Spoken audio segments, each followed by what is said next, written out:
মেরু এখন অঞ্চলে বেশি হয় স্যার তাহলে? হ্যাঁ, তাহলে মেরু অঞ্চলে বেশি হয়? না ওইটা আরেক প্রবলেম। আমাদের সাইক্লোন হইতে গেলে এসএসটি যেটাকে বলি আমরা, ইয়ারা বলে আপনার ওই যারা ওয়েদার প্রেডিক্ট করে এরা বলে এসএসটি, সি সারফেস টেম্পারেচার, এটা 26 ডিগ্রি সেলসিয়াস হইতে হবে মিনিমাম। 26 ডিগ্রি সেলসিয়াসের মিনিমাম যদি টেম্পারেচার থাকে তাহলে ওই সিতে লো প্রেসার ক্রিয়েট হওয়া সম্ভব না, ওই লো প্রেসার সাইক্লোন ফর্ম করবে না। নর্মালি সাইক্লোজেনেসিস যেটা, সাইক্লোন শুরু হয় হলো প্রথমে একটা লো প্রেসার হয়, লো প্রেসার হলে বাইরে থেকে উইন্ড ওখানে ঢুকতে থাকে। এখন সাগরের উপরে বাতাস মানে হলো প্রচুর জলীয় বাষ্প, আর জলীয় বাষ্প মানে হলো শক্তি। কারণ পানি যখন বাষ্পে পরিণত হয় তখন তার স্পেসিফিক ওই যে আমরা যে ল্যাটেন্ট হিটটা নেই, এই ল্যাটেন্ট হিটটা থাকে। পানির এনার্জির থেকে বাষ্পের এনার্জি বেশি, কারণ ওই যে আমরা ইয়ে করছি ল্যাটেন্ট হিট দিচ্ছি, আমরা ওই যে 330 কিলো জোল করে ল্যাটেন্ট হিট দিচ্ছি আমরা 1 কেজি পানির মধ্যে। সেই পানি, সেই ল্যাটেন্ট হিটটা পানির মধ্যে জমা বাষ্পের মধ্যে, যার মানে যত বাষ্প তত বেশি শক্তি। লো প্রেসার যদি আপনার 26 ডিগ্রির নিচে থাকে, টেম্পারেচার যদি 26 ডিগ্রির নিচে থাকে কোনো ওয়াটারের, সেই ওয়াটারের উপরে যে লো প্রেসার হয় সেই লো প্রেসার টিকতে পারে না, বাইরে থেকে বাতাস এসে সাথে সাথে ওইটাকে মিশায় ফেলে।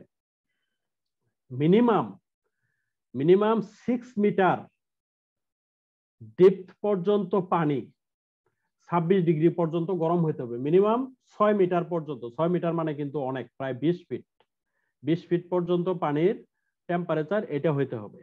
এখন এই টেম্পারেচার সবচেয়ে বেশি হইতে পারে হলো ইকুয়েটর অঞ্চলে, কারণ ইকুয়েটর অঞ্চলে সূর্য সরাসরি তাপ দেয়, কিন্তু ইকুয়েটর অঞ্চলে যেহেতু কোরিয়ালিস ফোর্স নাই, এই জন্য ইকুয়েটর অঞ্চলে আমাদের সাইক্লোন হয় না। এখন সাইক্লোন তাইলে সবচেয়ে সুইটেবল জায়গা কোনটা? 7 ডিগ্রির পরে। আবার নর্থ পোলের দিকে তো হবে না, কারণ নর্থ পোলের দিকে তো আমার টেম্পারেচার নাই, ওখানে তো আমার ইয়ে নাই, সূর্যের সরাসরি আলো পড়ে না, যার ফলে ওই দিকেও হয় না। ম্যাক্সিমাম সাইক্লোনটা হয় হচ্ছে এই যে আমাদের এই জোন গুলাতে, টর্নেডো সাইক্লোন যেগুলো আমরা আমেরিকান এই যে বেলটা, আমরা এই বেলটা মানে 7 ডিগ্রির পর থেকে মোটামুটি 30 বা 35 ডিগ্রি এই পর্যন্ত যে জায়গাটা, এই জায়গাটায় সবচেয়ে বেশি হয়। কারণ হলো মোটামুটি ভাবে টেম্পারেচারটা পায় আর কোরিয়ালিস ফোর্সটা হাই। কোরিয়ালিস ফোর্স হাই থাকার কারণে যেটা হয়, উইন্ডের রোটেশন ক্রিয়েট হয়, এবং রোটেশনের যেটা সুবিধা, রোটেশন হলে একটা ভেক্টর উপরের দিকে কাজ করে। যে কোনো রোটেশন, এই যে রোটেশন, এই রোটেশনের একটা ভেক্টর উপরের দিকে কাজ করে, ডিরেকশনটা উপরের দিকে। সো এখানে যদি কোনো ওয়াটার বডি রোটেট করে বা কোনো জলীয় বাষ্প রোটেট করে, এই জলীয় বাষ্প সহজে উপরে চলে যায়। তাহলে যত উপরে চলে যাচ্ছে এই জায়গা তত লো প্রেসার হচ্ছে। তাহলে লো প্রেসার একবার ক্রিয়েট হলে এই লো প্রেসারটা আরো ডিপেন্ড হইতে থাকে। ওই যে আমরা বলি যে নিম্নচাপ তৈরি হয়েছে, সাইক্লোন উৎপন্ন হইতে পারে। কারণ যত টাইম যেতে থাকে তত লো প্রেসারটা যদি বাড়তে থাকে তখন আমরা বলতে থাকি যে এটা সাইক্লোনের দিকে যাচ্ছে। ডিপেন্ড হয়, এটা যত ডিপেন্ড হয় তত সে বেশি পরিমাণ ওয়াটার নিয়ে ঘুরতে থাকে, বেশি পরিমাণ জলীয় বাষ্প নিয়ে ঘুরতে থাকে, এবং সে আরো বেশি উপরের দিকে উঠায় ফেলে জলীয় বাষ্পগুলা। বাইরে থেকে প্রচুর জলীয় বাষ্প এখানে ঢোকা শুরু করে। এটার শক্তি তত বাড়তে থাকে যতদিন পর্যন্ত সে পানিতে আছে, ততদিন পর্যন্ত সে পানিতে আছে। সে যদি পানি থেকে বের হয়ে যায়, সে কক্সবাজারে বা সুন্দরবনের দিকে চলে আসছে, পানি থেকে যখন বের হয়ে যায় তখন সে ঘুরতেছে, সবকিছু ঠিক আছে, কিন্তু তার জলীয় বাষ্প নাই। জলীয় বাষ্প না থাকার কারণে তার শক্তি কমে গেছে, কারণ তার ভিতরে ল্যাটেন্ট হিট নাই। শক্তি কমে গেল কিভাবে? শক্তি কমে গেল কারণ ওই জলীয় বাষ্প নাই, ল্যাটেন্ট হিট নাই। এখন তখন সে কি করে? যেহেতু রোটেশন হচ্ছে, এই রোটেশন হওয়ার কারণে তার তো কিছু শক্তি লাগতেছে, এই শক্তি সে নিজের শক্তি থেকে দেয়। নিজের শক্তি থেকে দেওয়া বলতে আমি বোঝাচ্ছি, তার যে জলীয় বাষ্প আছে সেই জলীয় বাষ্পটাকে এবার সে পানিতে পরিণত করে। পানিতে পরিণত করলে কিছু শক্তি তার থেকে বের হয়ে যায়, সেই পানি এবার বৃষ্টি হওয়া শুরু করে। সো সাইক্লোন আমরা দেখি যে সাইক্লোন যেদিন বৃষ্টি হওয়া শুরু করে আমরা তখন বলি যে এই সাইক্লোন আর আসবে না বা টিকবে না। প্রচুর বৃষ্টি হওয়া মানে সাইক্লোন নাই, কারণ ওই বৃষ্টি হয়ে তার এনার্জি সব ছেড়ে দিছে। So all those things happen due to the Coriolis force. Coriolis force না থাকলে এই ধরনের ফেনোমেনা গুলা কোনোটাই ক্রিয়েট হইতো না, কোনটা ক্রিয়েট হতো না। স্যার জি স্যার ঘুরন্ত মুভিং যে টপ মানে লাটিম, মুভিং লাটিমে তাহলে কোরিয়ালিস ফোর্স কাজ করে না, মুভিং লাটিম আমরা ঘুরাই দিচ্ছি, মুভিং লাটিম আমরা ঘুরাই দিচ্ছি। এটা দুইটা হিসাব, একটা হলো লাটিম কোন জায়গায় আছে, এখানে আছে স্থির, স্থির থাকলে তার উপরে কোরিয়ালিস ফোর্স নাই। লাটিমের মাথা, যে মাথাটার উপরে বেস করে, যে লোহাটার উপরে বেস করে সে ঘুরতেছে, ওই পয়েন্টটা যদি স্থির থাকে তাহলে তার উপরে কোরিয়ালিস ফোর্স নাই। কোরিয়ালিস ফোর্স থাকতে গেলে তাকে আর্থের উপরে নড়তে হবে, মুভ করতে হবে, আর্থের উপরে মুভ করতে হবে, এক জায়গা থেকে আরেক জায়গায় যেতে হবে। সে যদি এক জায়গা থেকে আরেক জায়গায় যায় তখন তার একটা কোরিয়ালিস ফোর্স আসবে, যদি এক জায়গা থেকে আরেক জায়গায় না যায় তার উপরে কোরিয়ালিস ফোর্স নাই। স্যার লাটিমের গায়ের উপরে কোরিয়ালিস ফোর্স নাই? না, লাটিমের গায়ের উপরে কোরিয়ালিস ফোর্স পাবো হলো আমি লাটিমের গায়ের উপর দিয়ে যদি কোনো অবজেক্ট মুভ করে, কারণ লাটিম ঘুরতেছে তো স্যার। তাহলে এবার লাটিমের গায়ের উপর দিয়ে যদি কোনো অবজেক্ট মুভ করে, যখন লাটিম ঘুরতেছে তখন তার উপরে আমি কোরিয়ালিস ফোর্স পাবো। হ্যাঁ হ্যাঁ, তখন ঠিক আছে। ওর উপরে যে মুভ করতেছে তার জন্য আমি পাবো, লাটিমের জন্য পাবো না। যেমন পৃথিবীর উপরে যদি আমি মুভ করি তাহলে আমার জন্য আমি পাবো। স্যার ঠিক আছে, বুঝতে পারছি। Thank you. This force basically comes from the rotation of the earth. এখন আমরা এমনিও প্রচুর ইউটিউব ভিডিও আছে, ইউটিউব ভিডিও বলতে এরকম, সে ওই যে ইয়া আছে একটা মুভিং টেবিল, একটা গোলাকার টেবিল, সে ঘুরতেছে, এই টেবিলের এখানে একজন ভদ্রলোক বসে আছে, এখানে একজন ভদ্রলোক বসে আছে, একটা বল ও থ্রো করতেছে, এর কাছে আসতেছে, এটা স্থির, ঘুরতেছে না, স্থির। এই একটা বল ও মেরে দিল, সোজা আমার কাছে চলে আসলো, আবার আমি মেরে দিচ্ছি, ওর কাছে যাচ্ছে। এবার আমি টেবিলটা ঘোরানো শুরু করলাম, বল আমি আগের মতো করে মারতেছি, আমার বল এখানে আর যাবে না, এবার আর ও বল ধরতে পারবে না। এটা একদম আমরা ইয়েতে এক্সপেরিমেন্ট করে দেখতে পারি, বল এখানে চলে আসবে, এখানে চলে আসবে, যাবে না। তাহলে এর কাছে বল পাঠানোর জন্য এবার আমাকে বল মারতে হবে এদিকে, এদিকে মারলে কোরিয়ালিস ফোর্স একটু ঘোরায় এখানে দিবে, আবার এর কাছে পাঠানোর জন্য মারতে হবে এদিকে, দিলে একটু ঘোরায় এখানে দিবে।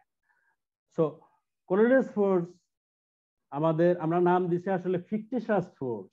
ফিকটিশাস নাম দেওয়ার কারণ হলো আমরা ফুটবলের যে পাসটা দেয় স্যার, একজন প্লেয়ার একজন পাস, হ্যাঁ পাসটা দেওয়ার সময় তো স্যার এরকম তাহলে একটু হ্যাঁ হ্যাঁ হ্যাঁ হ্যাঁ হ্যাঁ হ্যাঁ একটু একটু একটু ইফেক্ট তো এখানে আছে, একটু ইফেক্ট আছে, একটু ইফেক্ট অবশ্যই আছে আমাদের জিনিস। জি স্যার, তার মানে কোরিয়ালিস ফোর্সটা আমি পেতে গেলে আমাকে যে ফ্রেমের সাপেক্ষে করব, ফ্রেমটাকে অবশ্যই মুভিং থাকতে হবে, রোটেটিং অবস্থায় থাকতে হবে, মানে অ্যাক্সিলারেটেড। জি, এটা থাকতে হবে, অ্যাক্সিলারেটেড থাকতে হবে। আমার ফ্রেম না যদি হলে তো সেটা পাচ্ছি না। না হলে পাবো না, আমার ওমেগা থাকতে হবে, ওমেগা থাকতে হবে। আচ্ছা, ওমেগা না হলে পাচ্ছি না। এবং ভিও থাকতে হবে, আমার মুভমেন্টও থাকতে হবে, আমার মুভমেন্ট এবং ভি দুইটা জিনিস থাকতে হবে। এখন আমার যদি ভি না থাকে তাহলে কোরিয়ালিস ফোর্স থাকবে না। এখন ভি বাড়লে কোরিয়ালিস ফোর্স বাড়ে, ওমেগা বাড়লে কোরিয়ালিস ফোর্স বাড়ে। এখন আর্থের বেলায় তো ওমেগা ফিক্সড, আর্থের ওমেগা তো আর আমরা চেঞ্জ করতে পারি না, 365 দিনে একবার রোটেশন হয়, সরি 24 ঘন্টায় একবার রোটেশন হয়। স্যার আমরা যখন হাঁটি বা মানে আস্তে আস্তে হাঁটি বা দৌড়াই, তখন তো স্যার আমাদের ক্ষেত্রে এটা বেশি একটা প্রযোজ্য হয় না মনে হয়। না না, আমার ক্ষেত্রে দুইটা জিনিস অ্যাকচুয়ালি, আমার ক্ষেত্রে আরেকটা ফোর্স আছে যেটাও আমরা ক্যালকুলেট নেগলেক্ট করে যাই, সেটা হচ্ছে আমি যখন আর্থের সারফেসে হাঁটি আমি কিন্তু স্ট্রেট লাইন হাঁটি না, কারণ আমার আর্থ ইটসেলফ তো এরকম। তাহলে আমি এখান থেকে যখন এখানে যাই আমি কিন্তু আসলে কার্ভে যাই, আমি কিন্তু কার্ভে যাই, কার্ভ পাথ। এই কার্ভ পাথ মানে কিন্তু অ্যাক্সিলারেশন, আমরা নিউটন সেকেন্ড ল তাই বলি। কার্ভ পাথ মানে হচ্ছে ফোর্স, ফোর্স না দিলে কার্ভ পাথ হয় না। তার মানে আমার হাঁটার সময় এক্সট্রা একটা ফোর্স অ্যাপ্লাই করা প্রয়োজন, যেটা গ্র্যাভিটির দিকে, কিন্তু আমরা হাঁটার সময় সেটা বুঝি না। কারণ হলো আমরা হাঁটি হলো খুব অল্প জায়গা, আর্থের সারফেসের তুলনায় যে অংশটার মধ্যে আমরা হাঁটি সেই অংশটা ফ্ল্যাট। তাইলে কার্ভেচারের যে অ্যাক্সিলারেশনটা, এই অ্যাক্সিলারেশনটা আমার হাঁটা চলার মধ্যে বা আমরা বাস গাড়ি টাড়ি যা চালাই এর মধ্যে এটা ইফেক্ট ফেলে না। কিন্তু যদি আমরা বলি যে উই মুভ ভেরি ফাস্টের ব্যাপার যদি চলে আসে, বা আমরা যদি অনেক দূরে যাইতে থাকি, যেমন জাহাজগুলা যেগুলা করে, আগেকার দিনে জাহাজ দিয়ে আমি এখান থেকে মালামাল এখানে নিয়ে চলে যেতাম, বা কলম্বাস আমার এখান থেকে আমেরিকা নিয়ে গেছে, সো তাকে কিন্তু ফুল একটা কার্ভ কমপ্লিট করে যেতে হয়েছে, ওর বেলায় কিন্তু আপনার এই কার্ভেচারের ইফেক্টটা কিন্তু আসবে, কার্ভেচার ইফেক্টও আসবে, কোরিলেস ফোর্সের ইফেক্টও তার জন্য থাকবে, কিন্তু আমাদের জন্য ওইভাবে থাকে না। এবং কোরিলেস ফোর্সের কারণে আরেকটা জিনিস যেটা ঘটে আমাদের, ধরেন রোটেশনটা আসে, তো এখন ওয়েদার সিস্টেম তো কন্টিনিউয়াস, ওয়েদার সিস্টেম কিন্তু এরকম না যে আমি, এই একটা কথা প্রচলিত আছে যে আমি আমেরিকাতে যদি একটা প্রজাপতি তার পাখা নাড়ায়, সেই প্রজাপতির পাখার ইফেক্ট আমার বাংলাদেশেও আসে, কারণ ওয়েদারটা হচ্ছে একটা সিঙ্গেল অবজেক্ট, কন্টিনিউয়াস, যার ফলে এখানে সামান্য চেঞ্জ হলে পুরো দুনিয়াতে এই চেঞ্জটা কিন্তু ছড়ায়, সেটা পরিমাণ বড় হোক ছোট হোক এইভাবে ছড়ায়। সো আমাদের একদিকে সাইক্লোন হোক বা একদিকে কোনো ধরনের বড় ধরনের ডিস্টারবেন্স হলে সেই ডিস্টারবেন্স কিন্তু পুরো দুনিয়াতে এফেক্ট ফেলে। এই জন্য এটা একটা হিসাবে ট্রিট হয় যে একটা ওয়েদার সিস্টেম এখানে এক ধরনের ইফেক্ট দেখানোর সাথে সাথে অন্যান্য জায়গাগুলোতে তার ইফেক্টটা কি হবে সেটা মানুষজন সাথে সাথে ক্যালকুলেট করে ফেলে, যে আমাদের দিকে তাহলে এরকম হতে পারে, এরকম হতে পারে, এরকম আসতে পারে।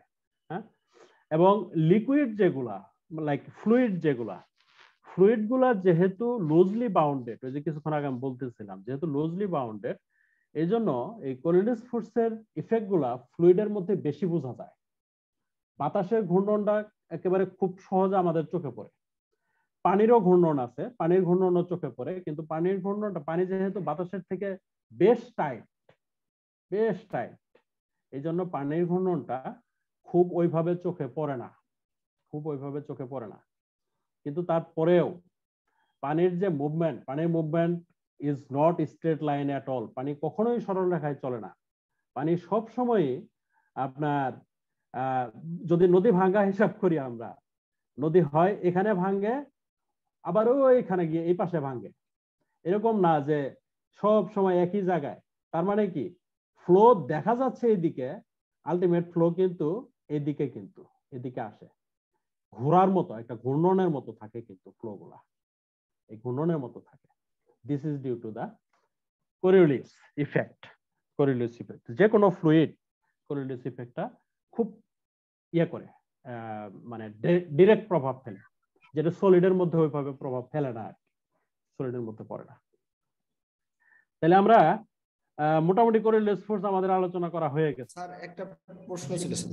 জি স্যার, ওই যে যখন স্যার গ্র্যাভিটি, আপনার যখন উইন্ড ভূমি সমান্তরালে যখন প্রবাহিত হয়, আমাদের উইন্ড আপওয়ার্ডের যে উইন্ডের ফোর্স আর গ্র্যাভিটি যখন সমান হয় তখন স্ট্রেট লাইন। জি, কিন্তু যখন কোনো বস্তু সার্কুলার পথে ঘোরে, সেন্টিপিটাল ফোর্স আর সেন্ট্রিফিউগাল ফোর্স যখন সমান হয়, তখন স্যার কি ঘটনা ঘটা উচিত? সমান্তরাল যাওয়া উচিত নাকি স্যার সার্কুলার পথে ঘুরবে? না, আমার অন্য ফোর্স দেখতে হবে। স্যার, আমি যদি একটা পার্টিকেলকে যদি সুতা দিয়ে বেঁধে ঘোরাই, তাহলে আমরা তো স্যার অঙ্ক করার সময় দেখি সেন্ট্রিপিটাল ফোর্স আর সেন্ট্রিফিউগাল ফোর্স যখন সমান হয় তখন তো বস্তু সার্কুলার মোশনে ঘোরে। কিন্তু এইখানে যখন স্যার, তাহলে নিউটনের ফার্স্ট ল অনুযায়ী তো স্যার বস্তু তো স্ট্রেট লাইন যার কথা, যেটা উইন্ড প্রবাহিত হচ্ছে। না, স্ট্রেট লাইন তো আপনি এটা বলতেছেন তো যে আপনি এটাকে বেঁধে এর সাপেক্ষে আপনি করতেছেন, তাই না? এর সাপেক্ষে বেঁধে আপনি ঘোরাচ্ছেন। এটাকে যদি আপনি ছেড়ে দেন তাইলে তো সে স্ট্রেট লাইন হয়ে যাবে, আপনি যদি এই বাধাটা ছেড়ে দেন। এখন আপনি তো বাধাটা তো রয়ে গেছে অল দা টাইম, বাধা রয়ে গেলে তাকে সার্কুলার ছাড়া তো যাওয়ার কোনো পথ আমি দেখি না, তাকে তো এটা দিয়ে যেতে হবে, তাকে তো আপনি বেঁধে রাখছেন। স্যার, কিন্তু বইগুলোতে সেন্ট্রিপিটাল ফোর্স আর সেন্ট্রিফিউগাল ফোর্স তো ইকুয়াল লেখে। সেন্ট্রিপিটাল ফোর্স বলতে আপনি বলতেছেন কেন্দ্রমুখী কেন্দ্র বিমুখী বল, MV square by R, MV square by R বলতেছেন না? এই এমভি স্কয়ার বাই আর এর উপরে কাজ করতেছে হলো এদিকে। জি sir. mv square by r। এখন যেহেতু আমি একে বেঁধে এদিকে ঘোরাচ্ছি, তার মানে আমার যেহেতু এর উপরে এই মোমেন্টে তার উপরে ফোর্স শূন্য হতে হবে, তাই তো? কারণ এই মোমেন্টটা আমি ছেড়ে দিলে সে স্ট্রেট লাইন হয়ে যাবে, এই মোমেন্টে তার উপরে ফোর্স শূন্য। এই জন্য আমরা বলতেছি যে এর উল্টা দিকে এখানে আরেকটা ফোর্স আছে যেটা mv স্কয়ার ওভার r, এই উল্টা দিকে দুইটা মিলায়ে এর উপরে আমি বলতেছি যে এর ভ্যালু এর উপরে ফোর্স শূন্য। কিন্তু আমি যদি এই ফোর্স বাড়ায় দেই, সে আমি এই আর এর ভ্যালু ছোট করে দিলাম, তখন কিন্তু ওই মোমেন্টে সে কিন্তু স্ট্রেট লাইন যাবে না, সে কিন্তু এদিকে আসবে। জি স্যার, কাছে আসবে। কাছে এসে আবার ওই mv স্কয়ার ওভার r এর আরেকটা পজিশনে সে ফিক্সড হবে, আরো কাছে দিলে আরো এরকম হবে, যেগুলো আমাদের স্যাটেলাইট গুলা যেগুলো হয়, যে ও একটা নির্দিষ্ট দূরত্বে ঘুরতে থাকে, কিন্তু পাথ চেঞ্জ হয়ে গেলে তাকে আবার আমরা পুশ করি। ঠিক ওই ধরনের একটা ফেনোমেনা এখানে হচ্ছে, এটা তো অন্য পাথে যাওয়ার আমি কোনো উপায় দেখি না। এই অবজেক্টটা আপনার অন্য পাথে যাওয়ার উপায় আছে যদি আপনি বাইরে থেকে এনার্জি পুশ করে যদি ভি এর ভ্যালু বাড়ায় দেন, তখন দেখবেন যে সে এদিকেও যাচ্ছে, আবার এরকম রোটেশনও হচ্ছে। বা ভি এর ভ্যালু কমায় দেন, তখন দেখবেন যে সে এদিকে পড়ে যাচ্ছে, সেই জিনিসটা হবে, যেটা আমাদের একটা নিউক্লিয়াসের চারপাশে চার্জ পার্টিকেলের জন্য হয়। জি বলেন। না স্যার, আমি যেটা করছিলাম যে স্যার, যে আপনি যেটা দেখালেন যে স্ট্রেট লাইন যাচ্ছে উইন্ড, এটা ঠিক আছে, কিন্তু যখন সার্কুলার মোশনে ঘোরে, যখন এক্সট্রা মানে সেন্ট্রিপিটাল ফোর্স আর সেন্ট্রিফিউগাল ফোর্স সমান হয়, তখন তো আসলে নিউটনের ফার্স্ট ল অনুসরণ করা উচিত। স্যার এখানে মনে হয় সেন্ট্রিফিউগাল আর সেন্ট্রিপিটাল ফোর্স সমান। যদি স্যার আপনি মানে যদি একটা কম বেশি হয়, তখন তো আমার কাছে আসবে অথবা বাইরে। না, কম বেশি না। ও যখন সার্কুলার পথে চলে তখন কিন্তু অ্যাকচুয়ালি দুইটা সমান। জি স্যার, তখন তো নিউটনের ফার্স্ট ল কাজ করা উচিত স্যার। অ্যাকচুয়ালি দুইটা সমান, হ্যাঁ, অ্যাকচুয়ালি দুইটা সমান, কিন্তু তার উপরে অ্যাক্সিলারেশন আছে। না, দুইটা সমান না, সরি, দুইটা সমান হওয়ার উপায় নেই। তার উপরে অ্যাক্সিলারেশন আছে, তো অ্যাক্সিলারেশন না থাকলে সে ডিরেকশন চেঞ্জ করবে কেন? তার উপরে অ্যাক্সিলারেশন আছে, হ্যাঁ। তার মানে একটা অংশ, আপনার ফোর্সের একটা অংশ হলো এই সুতার টানটাকে ব্যালেন্স করতেছে, আরেকটা পার্টে কিন্তু আপনি অ্যাক্সিলারেশন পাচ্ছেন। আপনার এই যে ডিরেকশন চেঞ্জ করতে হবে, ডিরেকশন চেঞ্জ করতে গেলে অ্যাক্সিলারেশন আছে। সো আপনি এই হাত দিয়ে অলওয়েজ আপনি ঘোরাচ্ছেন, অলওয়েজ আপনি ফোর্স অ্যাপ্লাই করতেছেন। ওই বইগুলায় যেটা লেখা থাকে স্যার, কেন্দ্রমুখী কেন্দ্রবিমুখী বিমুখী মানুষের ওইটা বইটা কি ভুল লেখা থাকে স্যার? ফোর্স কিন্তু দুইটা না, ফোর্স একটা কিন্তু, তাই না? একটা শুধু কেন্দ্রমুখী ফোর্স, ফোর্স একটা, আর একটা সুতার টান কাজ করে, আরেকটা সুতার টান। আপনার সুতার টান দ্বারা ওইটা কি প্রশমিত করতেছে স্যার, সুতার টান দিয়ে mv স্কয়ার বাই r, আর প্রশমিত করলেও কিছু অংশ সেন্টারের দিকে কাজ করে, এবং সেটাই হচ্ছে কেন্দ্রমুখী বল mv স্কয়ার বাই r।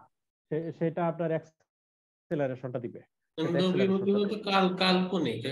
হ্যাঁ, এটা রিয়েল ফোর্সটা, এটা রিয়েল ফোর্স। এটা মনে হয় এটাই বুঝাইতে চাইছে যে একটা ফোর্স হইলে তার অপোজিট আরেকটা ফোর্স থাকবে, এটাই বুঝাইছে। হ্যাঁ, ওটা রিয়েল না, ওটা রিয়েল ফোর্স না, আমরা অ্যাপ্লাই করি না। আমাদের আরেকটা ইম্পর্টেন্ট জিনিস এখানে আছে, সেটা হলো যে ফোর্সগুলো আমরা অ্যাপ্লাই করি সেই ফোর্সগুলোর জন্য আমরা ওয়ার্ক মেজার করতে পারি, আর যে ফোর্সগুলো অ্যাপ্লাই করি না সেই ফোর্সগুলোর জন্য আমরা ওয়ার্ক মেজার করতে পারি না। যেমন কোরিলিয়াস ফোর্স তো আমার রিয়েল ফোর্সটা, এটার জন্য তো আমাকে তেল পুরাইতে হবে না, বা এটার জন্য আমাকে গ্যাস পুরাইতে হচ্ছে না, সো ইটস নট রিয়েল। এটা আসতেছে আর্থের রোটেশন থেকে। তাহলে কোরিলিয়াস ফোর্সের জন্য ওয়ার্ক ডান আমি পাবো না, ওয়ার্ক পাবো না। কেন ওয়ার্ক পাবো না বলতেছি? কারণ হলো আমি যেদিকে যাচ্ছি কোরিলিয়াস ফোর্স হলো তার লম্ব দিকে, তাহলে আমার ডিসপ্লেসমেন্টের সাথে ফোর্সের ডিরেকশন অলওয়েজ 90 ডিগ্রি। তাহলে আমি ফোর্স ওয়ার্ক ক্যালকুলেট করলে আমি 0 পাবো। জি স্যার, অলওয়েজ। ফিকটিশিয়াস ফোর্স যেগুলাই আছে, এই সেন্ট্রিপেটাল ফোর্স বা সেন্ট্রিফিউগাল ফোর্স যেটাই বলি আমরা, এগুলোরও কিন্তু ওয়ার্ক 0, কারণ এই ফোর্সগুলো আমরা নিজেরা অ্যাপ্লাই করি না। আমরা নিজেরা যেগুলো অ্যাপ্লাই করি ওগুলা থেকে ওয়ার্ক আসে। আচ্ছা, আমাদের আরেকটা পার্ট আমাদের ছিল, সেটা হলো dynamics of the rigid body.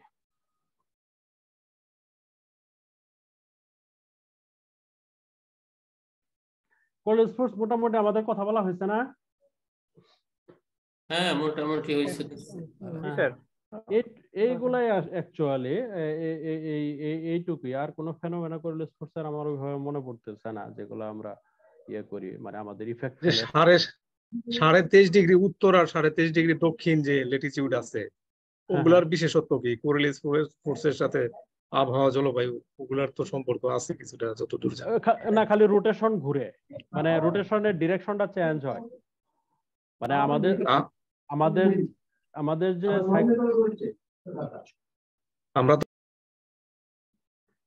আমাদের যে সাইক্লোনটা, আমাদের এই কোরিলেস ফোর্সের ইফেক্টটা হচ্ছে এটা 2 omega M V sine phi.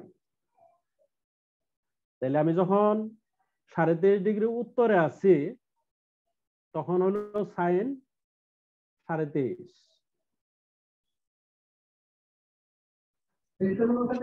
আর 23.5 ডিগ্রি দক্ষিণে যখন আছি তখন আবার 2 omega M V sine 23.5 minus.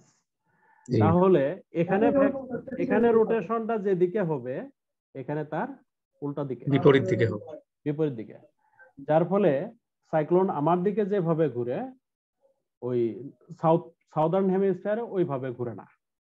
Even এই যে পানির ট্যাপগুলা আমি ছাড়লে পানিটা কিন্তু ঘুরে ঘুরে ওই ইয়েটাতে পড়ে, সিঙ্কটাতে ঘুরে ঘুরে যায়। এই পানির ঘূর্ণনটা আমার দেশের ঘূর্ণন আর অস্ট্রেলিয়ার ঘূর্ণন এক না। আমার দেশের পানিতে যে লাইনে ঘুরে গিয়ে ওখানে পড়ে, অস্ট্রেলিয়াতে তার উল্টা দিকে ঘুরে গিয়ে পড়ে, এরকম হয়।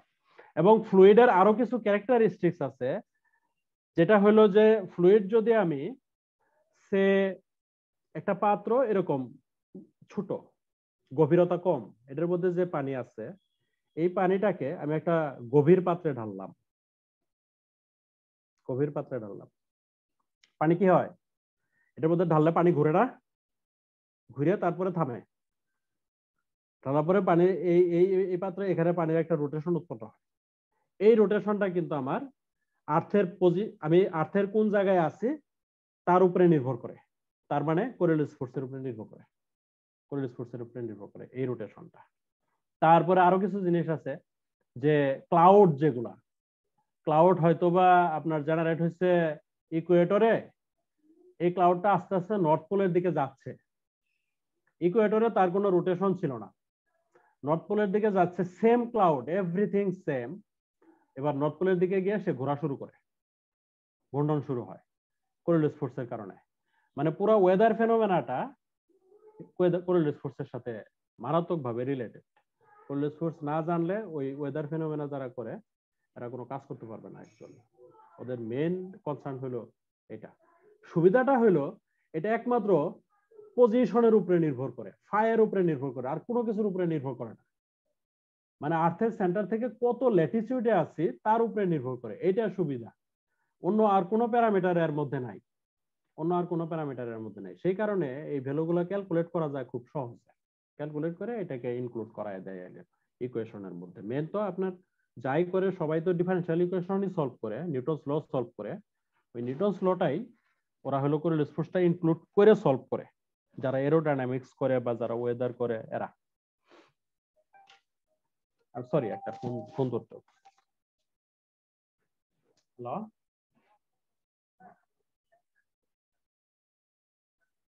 হ্যাঁ বলো তো।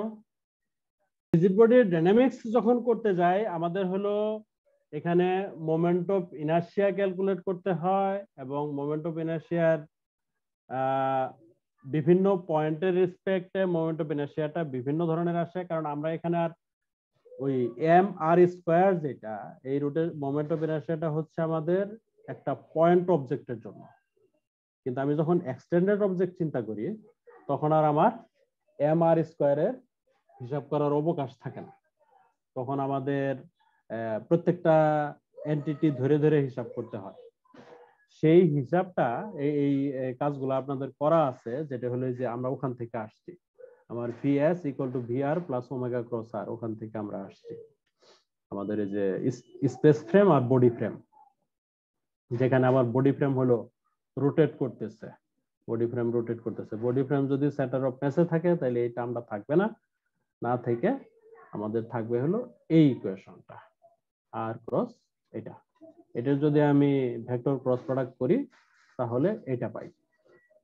এখন এই ইকুয়েশনটা থেকে আমরা একটা সিম্পল জিনিস করতে পারি, সেটা হচ্ছে আমরা যদি ওমেগাকে বের করে ফেলতে পারি তাহলে আমরা জানি L equal to I omega, L equal to I omega।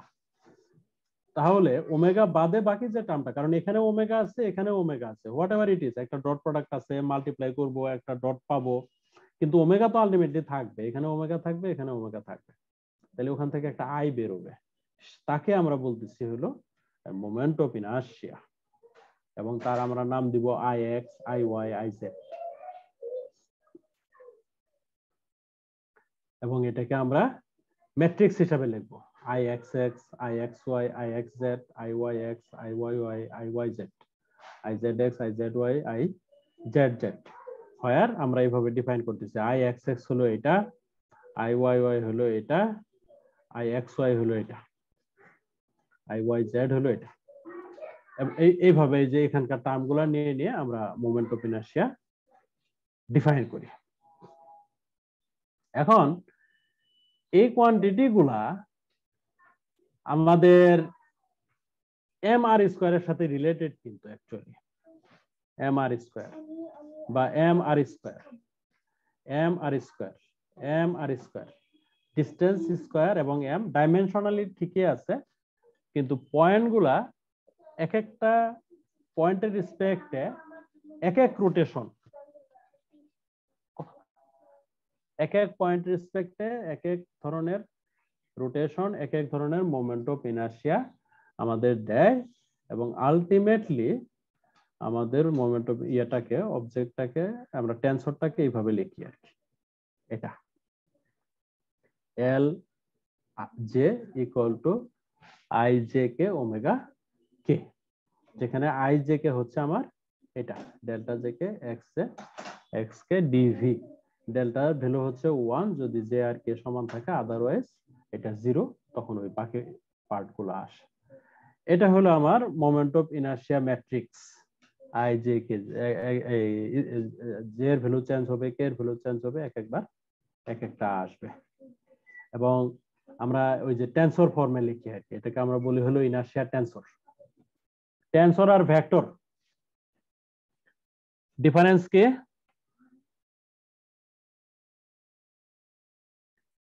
আমাদের স্কেলার আর স্যার অনেকগুলো ভেক্টর যখন একসাথে কাজ করে স্যার, সেইগুলোর সামেশন মাল্টিপ্লিকেশন এগুলো তো করা কঠিন, তখন আমরা টেনসর করি। Actually vector itself is a tensor, vector ও টেনসর, স্কেলার ও টেনসর। স্কেলারে আমরা বলি যে র্যাঙ্ক নাই, এটা জিরো, হ্যাঁ ভেক্টরও আমাদের এই তো কোয়ান্টিটি গুলো ওইরকম আর কি। সো আমরা অ্যাকচুয়ালি অত ইয়ে নাই, আমরা একদম ম্যাট্রিক্স যেভাবে ডিল করি ওইভাবে আমরা ডিল করব, যেহেতু আমাদের ম্যাট্রিক্স ভেক্টর হিসেবে ডিল হয়, এটা আমাদের ওইরকম ভেক্টর হিসেবে ডিল হবে। এনে টেনসর নিয়ে আমার অনেক কথাবার্তা আছে, আপনাদের পড়লে কাজে লাগবে। আমি আলটিমেটলি একটু ইয়েটার দিকে যেতে চাচ্ছিলাম আর কি, স্যার সিমেট্রিক্যাল টপ। হ্যাঁ হ্যাঁ হ্যাঁ, ওই দিকে একটু যেতে চাচ্ছিলাম।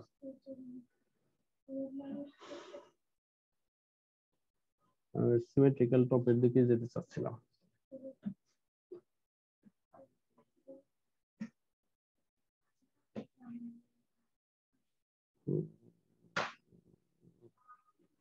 একটা ইম্পর্টেন্ট ইকুয়েশন যদি থাকে, ইকুয়েশনটা প্যারালাল অ্যাক্সিস থিওরাম দরকার নাই।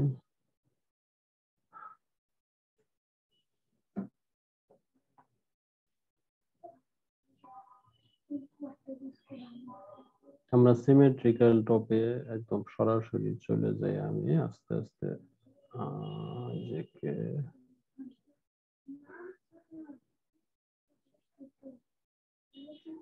ওই যে ইকুয়েশন গুলা, এই ইকুয়েশন গুলা তো ইয়া না, ইজি ইকুয়েশন, এটা ফোর্স আছে আর ফোর্স নাই, তাই না? ইনার্শিয়ার যে ইকুয়েশন গুলা, অয়লার ইকুয়েশন গুলা, I1 d omega by dt plus epsilon এটা হলো পজিটিভ থাকবে যদি 1 2 3 থাকে, আর নেগেটিভ হবে যদি যে কোনো একটা উল্টাপাল্টা থাকে, যেমন এটা নেগেটিভ 3 2 1, এটা নেগেটিভ না 1 3 2, এটা পজিটিভ 1 3 2 নেগেটিভ নেগেটিভ। এটা এই ইকুয়েশন গুলো করা আছে না? হ্যাঁ এগুলো আছে। হ্যাঁ এগুলা করা আছে।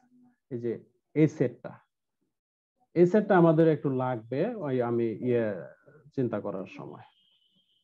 আমরা এখানে একটা অ্যাজাম্পশন করি যে আমার I1 আর I2 সমান I3 আলাদা, I1 I2 সমান I3 আলাদা, এবং আমরা বলি যে ফোর্স ফ্রি ফিল্ড বলতে আমরা বুঝাই যে আমাদের N1 N2 N3 এগুলো যদি আমরা না দিই, এগুলা না দিলে আমাদের ইকুয়েশনটা ফোর্স ফ্রি কেস যেগুলা, সেই কেসে ইকুয়েশনটা এরকম সিম্পল ইকুয়েশন দাঁড়ায়।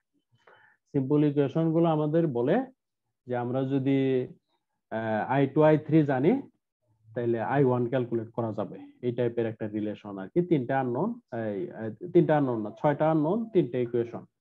দিস ইজ টাফ, কিন্তু আমাদের ওই দুইটা যদি জানা থাকে তাহলে আমরা তখন নির্ণয় করতে পারি। এখন আমাদের সিমেট্রিক টপ, যেটা সিমেট্রিক টপের বেলায় আমরা বলতেছি symmetrical top in a uniform gravitational field, 1 point on the symmetry axis is fixed in space।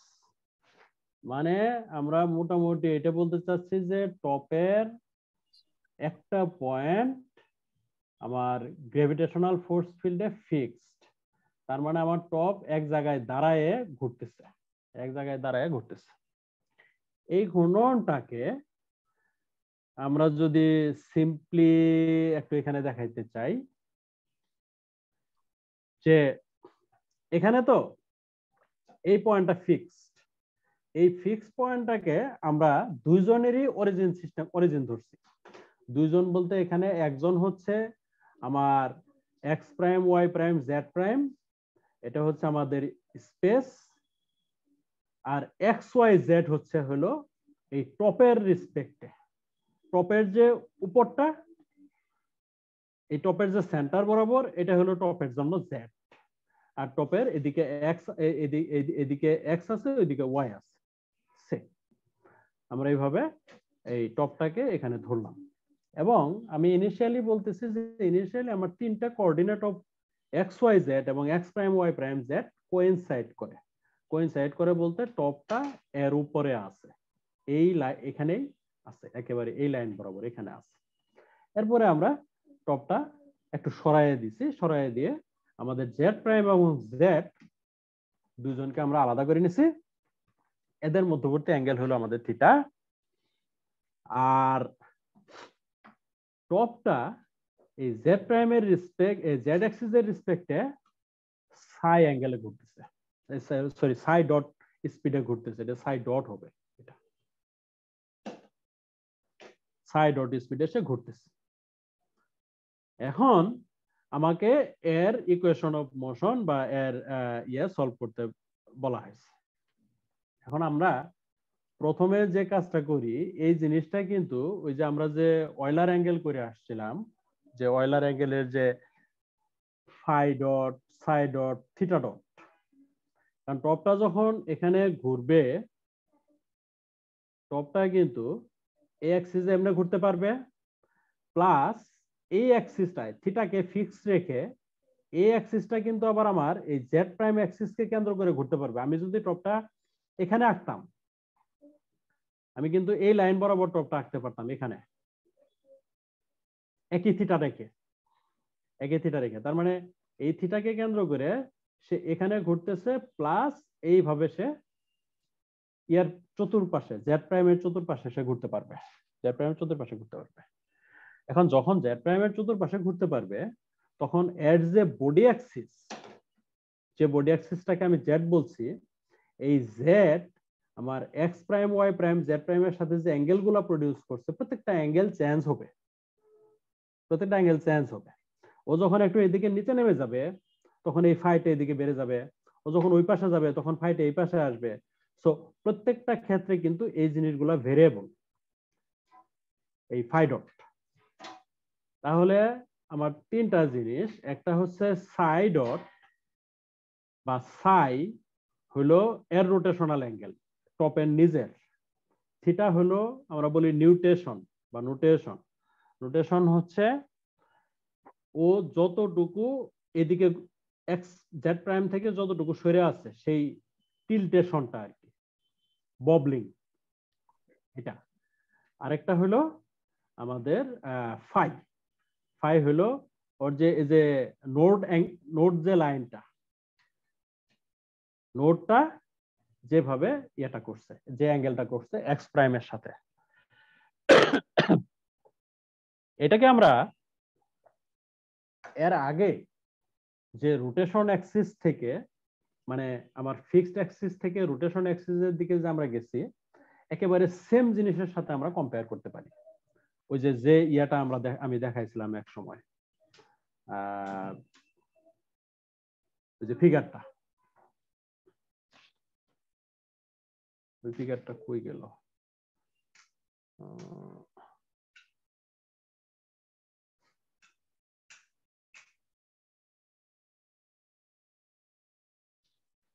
এই যে এই ইকুয়েশনটা লেখার জন্য আমি এই কথাগুলো বলতেছিলাম, এই সেট অফ ইকুয়েশনটা লেখার জন্য যে আমার ওমেগা 1, আমরা এখানে ওমেগার জায়গায় বলতেছি omega 5 plus omega theta plus omega সাই। সেই এই ইকুয়েশনটাতে আমরা, এই ইকুয়েশন সেটটাতে আমরা আসতে পারি ওমেগা 1, ওমেগা 2, ওমেগা 3 রেসপেক্টে। এই জিনিসটা আমি এর আগে ওই যে তখন একটুখানি দেখাইছি, ওইটা আরেকটু যদি আপনারা দেখেন, ওই নোটটা যদি আমি দিয়ে দিই তাহলে এটা ক্লিয়ার হয়ে যাবে। ক্লিয়ার হয়ে গেলে আমার ওমেগা 1, ওমেগা 2, ওমেগা 3 আমরা পেয়ে গেলাম, যেগুলো আমার ফাই ডট, সাই ডট আর থিটা ডটের সাথে রিলেটেড। ফাই ডট কোনটা? ফাই ডট হলো এই অ্যাঙ্গেলটা, এই যে এই অ্যাঙ্গেলটার rate of change. Theta dot হলো এই অ্যাঙ্গেলটার রেট অফ চেঞ্জ। আর সাই ডট হলো ওর যে মোশন, ওর মোশনের রেট অফ চেঞ্জ, মানে টপের নিজের অ্যাক্সিসের মোশনের রেট অফ চেঞ্জ। তাহলে তিনটা মোশনই আমরা রেট অফ চেঞ্জ পেয়ে গেলাম। এখন এই অ্যাঙ্গেলের রেট অফ চেঞ্জ আমার কি কাজটা করবে? এই অ্যাঙ্গেলের রেট অফ চেঞ্জ, এটা জিনিসটা কিন্তু এরকম যে আমার একটা লাটিম প্রথমে তো অনেক জায়গায় দৌড়াদৌড়ি করে, এরপরে এক জায়গায় এসে থেমে সে ঘুরতেছে। ঘোরার সময় সে যখন পড়ে যেতে নিবে, ওই সময় হঠাৎ করে দেখা যায় সে একটু করে হালে আবার উঠে আসে, একটু করে হেলে যায় আবার উঠে আসে। ঘুরতেছে তো অবশ্যই, কিন্তু পারপেন্ডিকুলার থেকে একটু করে সরে যাচ্ছে আবার ফেরত আসে, এই করতে করতে এক সময় একবারে চলে যায়। তো ওই ফেরত আসা এবং আগের জায়গায় চলে যাওয়ার যে প্রবণতাটা, এটা হলো থিটা দিয়ে মেজার করি আমরা, এটা থিটা দিয়ে মেজার করি। আর ওর যে স্পিড সেটা হলো সাই, ওর স্পিডটা হলো সাই। আর এই যে কতটুকু ইয়ে হয়ে গেল, কতটুকু টিল্ট হয়ে গেল, এই টিল্টটা আমরা ফাই দিয়ে মেজার করি। প্রত্যেকটা কোয়ান্টিটি একটা আরেকটার সাথে কানেক্টেড, এবং এই কানেকশনটাকে আমরা যদি ইকুয়েশন আকারে নিয়ে যাই, একেবারে ইয়েতে আমরা ইকুয়েশন যদি সলভ করতে থাকি, ইকুয়েশন সলভ করার আমার দরকার নাই। আমি এখানে একটু দেখাইছি যে আমি এই ইকুয়েশনটা পাইলাম কিভাবে। এই যে ওমেগা 1, ওমেগা 2 যে ইকুয়েশনটা আমি তো যে ফিগার দেওয়ার আগে এক্সপ্লেইন করছিলাম, এখানে আমি আবার দেখাইছি যে এক একটা কম্পোনেন্ট কি কি আছে, ডিটেইলস আপনারা দেখলে বুঝতে পারবেন। এটা ওখানে যাওয়ার পরে ওই ইকুয়েশনটা, এই ইকুয়েশনটা আর কি আসে। এরপর আমরা লাগরাঞ্জিয়ান লিখবো।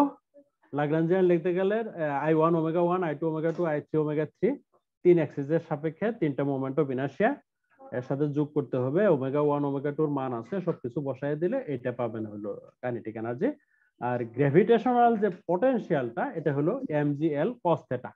এই যে এখান থেকে টপটা যদি একটু হেলে থাকে, এই যে এটা হচ্ছে আমার mg, এটা হচ্ছে mg, এই ডিসটেন্স যদি l ধরি তাহলে mg, এটা l cos θ। তাহলে আমি লাগরাঞ্জিয়ান পেয়ে যাই, এবং এই লাগরাঞ্জিয়ান ইউজ করে, এই হলো লাগরাঞ্জিয়ান, এই লাগরাঞ্জিয়ান ইউজ করে আমরা ইকুয়েশন অফ মোশন সলভ করতে যাব। সলভ করতে গিয়ে আমরা দেখতেছি দুইটা কোঅর্ডিনেট সাইক্লিক, সাই এবং ফাই। সাই এবং ফাই ইকুয়েশনের মধ্যে নাই, সাই ডট আছে, সাই নাই, ফাই ডট আছে, ফাই নাই। সো ওই দুইটা হলো সাইক্লিক কোঅর্ডিনেট। সাইক্লিক কোঅর্ডিনেট হলে ওদের রেসপেক্টে যে মোমেন্টাম আসবে সেই মোমেন্টামটা কনজার্ভ থাকবে। সেটাই আমরা দেখাইছি যে এই মোমেন্টামটা কনস্ট্যান্ট, এটা কনস্ট্যান্ট। এই কনস্ট্যান্টের আমরা নাম দিছি হলো I1A। এখানে আমরা I1 এবং I2 সমান ধরতেছি আমরা। সো I1A একটা নিউ কনস্ট্যান্টের আমরা নাম দিলাম। এটার এই I1টা এখানে ইনক্লুড করার সুবিধা হলো পরবর্তীতে ইকুয়েশনের মধ্যে I1 আসলে এটা কেটে যাবে আর কি। আলটিমেটলি অন্য কোনো বেনিফিট কিন্তু নাই। আমি কিন্তু সরাসরি A ব্যবহার করতে পারতাম, A ব্যবহার করলেও কিন্তু ইকুয়েশন আমরা সলভ করতে পারতাম, সলভ করতে পারতাম। যাই হোক, আর এটাও কনস্ট্যান্ট, এটাকে আমরা বলতেছি I1B। এই পুরো কোয়ান্টিটিটা এটা কনস্ট্যান্ট I1B। তাহলে P5 P6 এগুলো কনস্ট্যান্ট। আর টোটাল এনার্জি ইটসেলফ কনজার্ভ হইতে হবে, তাহলে এটা কনস্ট্যান্ট। তার মানে আমি তিনটা কনজারভেশন পাইলাম, একটা হলো এনার্জি, আর একটা হলো I1A, আর একটা I1B। এই তিনটা কনস্ট্যান্টকে আমরা ওই 1 নাম্বার ইকুয়েশনে ইউজ করে আমরা মোটামুটি এই ইকুয়েশনটাতে আসি। এগুলো একদম স্ট্রেট ফরওয়ার্ড, বইতে করা আছে, আমার কাছে করা আছে। ফাই ডট হলো দিস। এখানে আমি বুঝতেছি আমি যদি থিটার ভ্যালু জানি তাহলে ফাই ডট ক্যালকুলেট করা যাবে। ফাই ডট ক্যালকুলেট করা যাবে। ফাই ডট কোনটা? ওই যে আমার যে রোটেশন যে লাইনটা, এই লাইনটা যে অ্যাঙ্গেল প্রডিউস করে রাখছে, এই অ্যাঙ্গেলটা। সিমিলারলি আমরা দেখাইতে পারবো যে আমি যদি থিটার ভ্যালু জানি তাহলে আমার আমি সাই ডট ক্যালকুলেট করতে পারবো। সাই ডট কোনটা? সাই ডট হচ্ছে টপটা ইটসেলফ কোন স্পিডে ঘুরতেছে, টপটা ইটসেলফের অ্যাঙ্গুলার স্পিড কত বেশি বা কত কম। তার মানে ওইটা এবং এটা দুইজনই ডিপেন্ড করতেছে আমাদের থিটার উপরে। থিটা যদি নির্ণয় করা যায় তাহলে দুইটাই নির্ণয় করা যাবে। স্যার চিত্রে থিটা কোন জায়গায় স্যার চিত্রে? ওই যে থিটা হলো আমার যে জেড অক্ষ থেকে দূরত্ব, জেড ড্যাশ টু। এক্স্যাক্টলি, এটা হলো আমার জেড আর এটা হলো টপটা, এই অ্যাঙ্গেলটা থিটা। মানে টপটা আমার পারপেন্ডিকুলার থেকে কতটুকু হেলে আছে, এটা হলো থিটা। এর সাথে আমরা দেখতেছি এটা নির্ভর করতেছে, এবং এখানে সে ওই কতটুকু ইয়ে হয়ে রয়েছে, টিল্টেড হয়ে রয়েছে, ওইটাও নির্ভর করতেছে। দুইজনই থিটার সাথে নির্ভর করতেছে। ওকে, এই যে দুইটা ইকুয়েশন এর মাধ্যমে তাহলে আমাদের টার্গেট হচ্ছে ওই থিটা সলভ করা। How to get theta. এখানে আমাদের কনজারভেশন অফ এনার্জির ইকুয়েশন, সেই এনার্জির ইকুয়েশন থেকে এই টার্মটাকে, এই যে ওমেগার যে টার্মটা, এই টার্মটাকে আমরা ই প্রাইম ধরলাম, এটা I3 ওমেগার এই টার্মটা ই প্রাইম, মানে থিটা বাদে বাকি যে অংশটা, এই অংশটাকে এক পাশে নিয়ে এসে পড়লাম, নিয়ে এসে ওই পাশটা আমরা থিটা রাখলাম। রেখে এরপরে আমরা ইকুয়েশনকে বিভিন্ন ভাবে ম্যানিপুলেট করে বিভিন্ন নতুন কনস্ট্যান্ট নিয়ে আসলাম। আমরা নিয়ে এসে আলটিমেটলি আলফা আসলো 2e prime by I1, beta আসলো 2mgl বাই I1, সবকিছু করে এবং ভেরিয়েবল চেঞ্জ করলাম, u equal to a cos theta. সবকিছু করার পরে আমরা এখানে একটা ইয়ার ইকুয়েশন পাইলাম, একটা টাইমের ইকুয়েশন পাইলাম। টাইমের ইকুয়েশনের মধ্যে গিয়ে আমরা যেটা করলাম যে আমাদের যে থিটা ছিল, এই থিটাকে আমরা বাইপাস করে ফেললাম। আমার থিটার দরকার নাই, থিটা বের করা কমপ্লিকেটেড, আমার থিটার আর দরকার নাই। আমি থিটা বাদ দিয়ে গেলাম। থিটা বাদ দিয়ে গিয়ে থিটাটা আছে আমার এই ইউ এর ভিতরে প্রচ্ছন্ন ভাবে আছে। আমি একটা টাইমের ইকুয়েশনে গেলাম এবং এই ইকুয়েশনটা আমরা ইন্টিগ্রেট করলে আমি ধরেন টাইম ক্যালকুলেট করতে পারবো। এখন এখানে এই ইকুয়েশন যদি আমরা সলভ করতে যাই, সলভ করতে গেলে আমার এই ইউ এগুলো সব ধরনের বসায়, কম্পিউটারে বসায় আমাকে সিমুলেট করতে হবে, যেটা অ্যাকচুয়ালি করা যায়, যেটা অ্যাকচুয়ালি আমাদের স্টুডেন্টরা করে। সিমেট্রিক টপের পাথ। কিন্তু আমি যদি বলি যে না আমি ইয়া করব না, আমি ইন্টিগ্রেশন করব না, ইন্টিগ্রেশন না করে আমি ইকুয়েশনটা সম্পর্কে কিছু আইডিয়া নিব বা মোশন সম্পর্কে কিছু আইডিয়া নিব, সেটা আমরা করতে পারি। সেই কাজটা আমরা করি হলো, এটা হচ্ছে কিউবিক্যাল ইকুয়েশন। এটা cubic equation, U square U cubed আছে, তাইলে ইউ এর 3টা ভ্যালু আসবে। ইউ এর ভ্যালু মানে কিন্তু আলটিমেটলি আসলে থিটার ভ্যালু। ম্যাডাম আগেও ফোন দিছিলেন একবার, জি বলেন।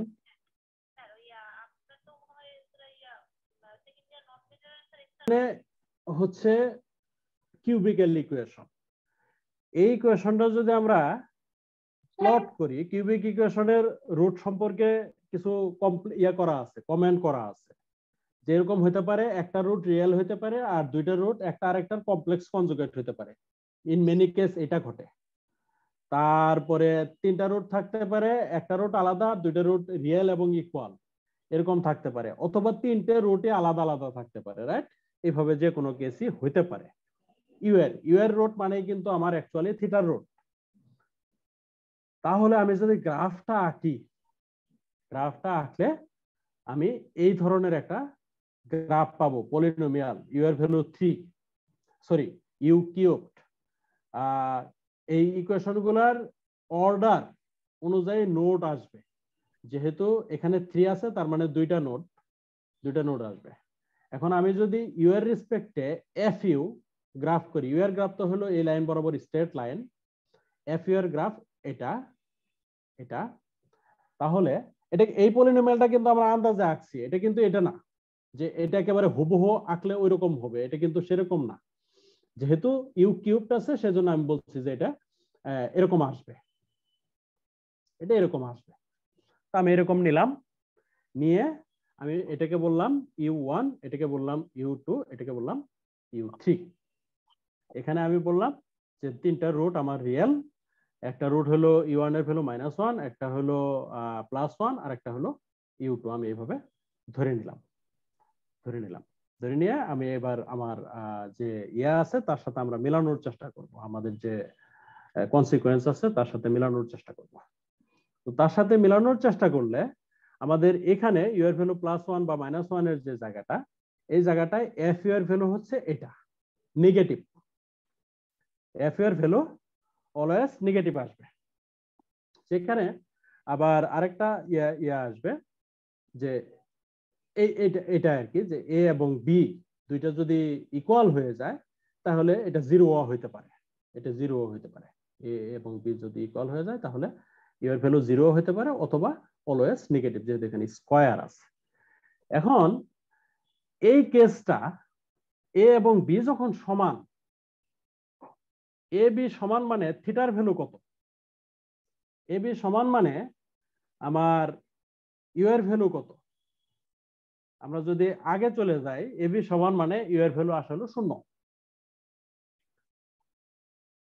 এখন ওই ইউ এর ভ্যালু তো হলো 0 এবং এ বি সমান মানে থিটার ভ্যালু আসলে 0।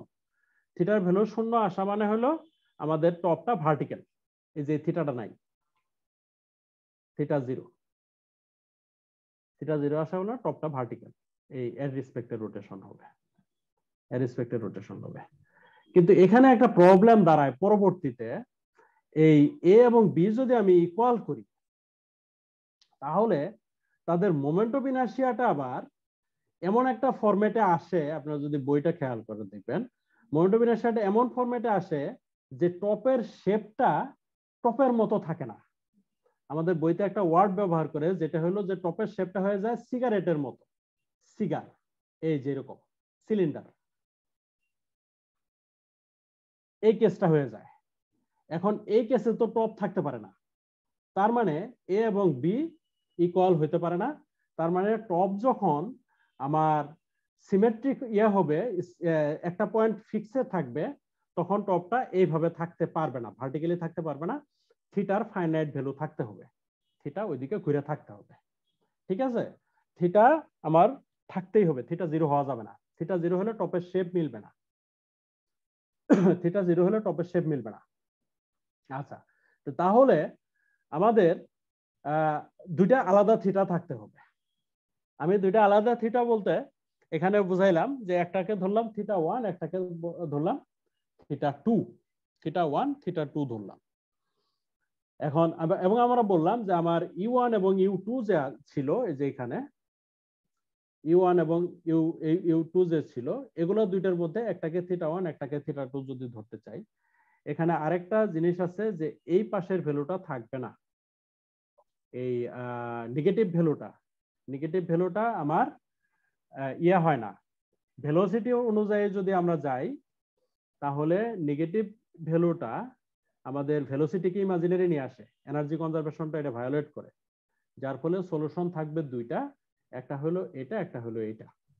তাইলে একটাকে বললাম U1, একটাকে বললাম U2, এরকম বলি আমরা।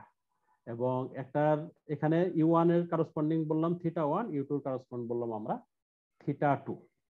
তাহলে এবার টপটা এখানে যদি আমরা দেখি চিত্রতে, এখানে টপটা একটা মিনিমাম অ্যাঙ্গেল থাকতে হবে θ1,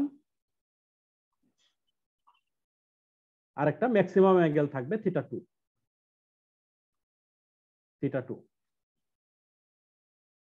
এইটুকুর মধ্যে টপটা ওঠানামা করতে পারবে, এর এই পাশে আসতে পারবে না, মানে টপের মাথা যেটা, এটা টপটা আমার। টপটা এর এই পাশে ডানে যেতে পারবে না, θ1 এর ভ্যালু এর থেকে ছোট হতে পারবে না, θ2 এর ভ্যালু এর থেকে বড় হতে পারবে না। এর থেকে বড় হলে গ্র্যাভিটি উইন হবে, টপ করে যাবে এর থেকে বড় হলে। এর থেকে ছোট থাকলে ওর স্পিনিং উইনার থাকবে, ও ঘুরতে পারবে এবং আবার এখানে ফেরত যেতে পারবে। এটাকে আমরা বলি হলো ববলিং। সে এদিকে আসতেছে, এদিকে যাচ্ছে, এদিকে আসতেছে, এদিকে যাচ্ছে, টপের মাথাটা কিন্তু পড়তেছে না। কিন্তু যদি θ2 পার হয়ে চলে আসে তখন সে নিচে পড়ে যাবে গ্র্যাভিটির কারণে, এর মধ্যে সে থাকবে। এখন এই θ1 θ2 এর মধ্যে তার মোশনের প্যাটার্নটা কেমন হবে?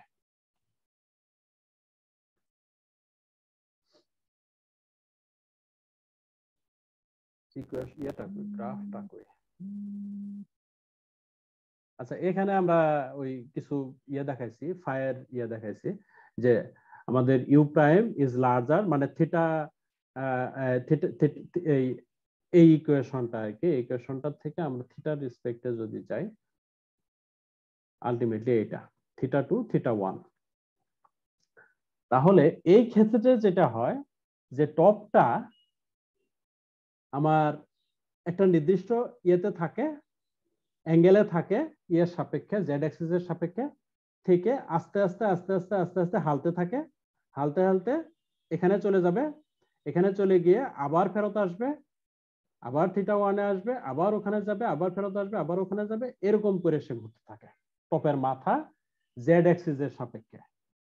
একবার নিচের দিকে যায়, একবার উপরের দিকে আসে, একবার নিচের দিকে যায়, একবার উপরের দিকে আসে, খুব নিচেও যেতে পারবে না, খুব উপরেও যেতে পারবে না।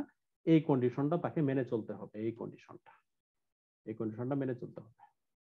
এটা একটা সলিউশন। আরেকটা সলিউশন আসে, আরেকটা কেস আমরা স্টাডি করি, সেটাকে বলি যে U prime is between U1 and U2। সেই ক্ষেত্রে আমরা ফাই ডট এইভাবে নেই, ইকুয়েশন একটু সিম্পলিফাই করে আমরা এই ধরনের একটা কেসে আসি। এই যে এই ইকুয়েশনটা এটা হলো আমার θ2, এটা হলো θ1। এই সময়ে সে কি করে, θ2-তে গিয়ে ডিরেকশন চেঞ্জ করে, θ2-তে গিয়ে পেঁয়াজ দেয়, পেঁয়াজ দিয়ে আবার θ1-এর দিকে আসে, আবার ঘুরে, এরকম হয়। যেমন আমি যদি ডিরেকশনের কথা চিন্তা করি, এদিকে দেখলে মনে হবে যে টপটা যাচ্ছে এদিকে, আর এদিকে এই উপরে দেখলে মনে হবে যে টপটা যাচ্ছে এদিকে। এটা আমার θ2, এটা θ1।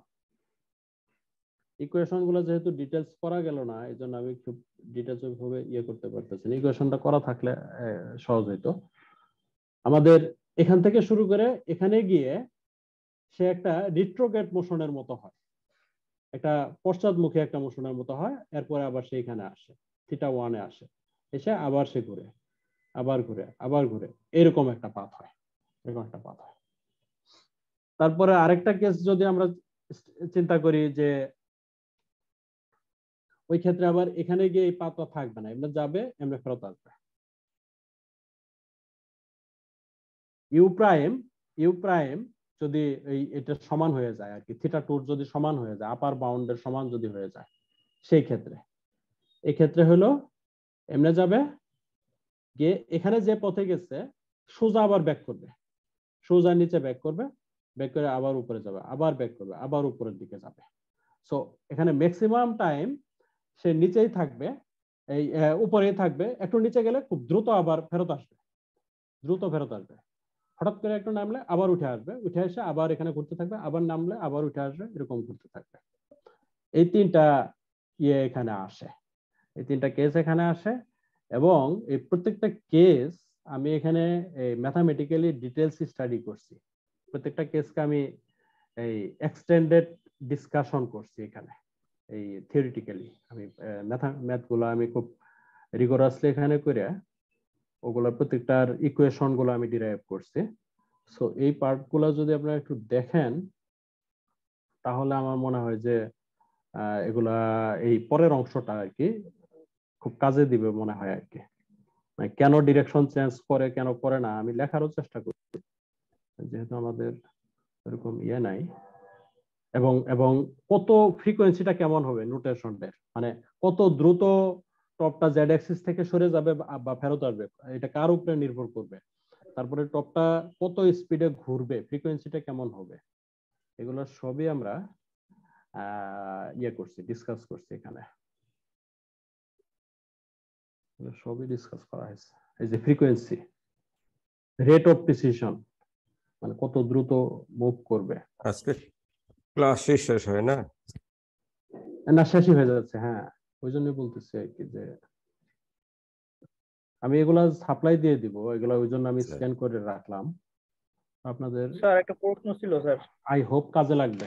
জি বলেন স্যার। আমরা এই যে সিমেট্রিক টপ, এটা স্যার অ্যাপ্লিকেশনটা কি স্যার, এটা কেন পড়ি আমরা, এটা কেন ইউজ করতেছি এত করার?